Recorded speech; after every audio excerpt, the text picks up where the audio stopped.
Kaybaw ka ba?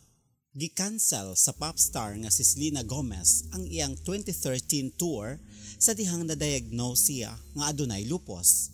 Pagkahuman sa iyang diagnosis, si Gomez nagpailawom sa usa ka hugna sa pagtambal og mipahuway gikan sa mata sa publiko. Gibutyag niya kini pinaagi sa Billboard magazine kaniadtong 2015. Ang chronic disease nga autoimmune mas common sa mga babae kaysa mga lalaki og kasagarang na-diagnose kung ang mga babae ana-ana sa hustong edad.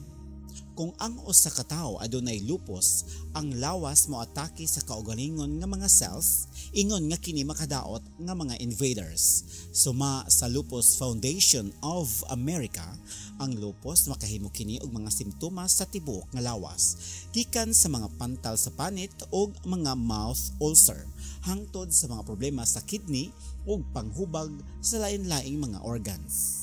Walay tambal alang sa lupus, apan adunay mga pagtambal sama sa mga nagkadaiyang mga antibodies aron matabangan ang mga tawo nga adunay lupus sa pagdumala sa ilang mga sintomas. Alang sa mga tawo nga adunay mas grabe, adunay mga tambal nga ihatag ang mga health experts alang sa grabe usab nga mga sintomas.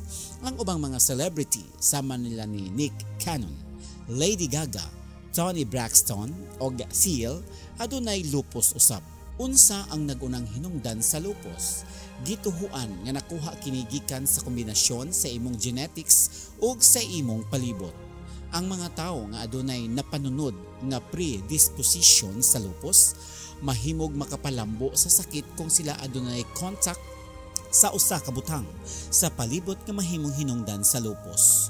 Dugang pa ang tukma gyud nga hinungdan sa lupus sa daghang mga kaso wa pa mahibaw-i. Aron makalikay ni ining maong chronic disease, mao ang pagbaton sa healthy lifestyle. Pahimsugon ang immune system, siguruhon nga puno sa mga vitamins ug minerals ang lawas pinaagi sa pagkaon sa mga gulay ug prutas, ingon man mga food supplements. Para sa dugang mga updates, please subscribe, share, and like. Daghang salamat!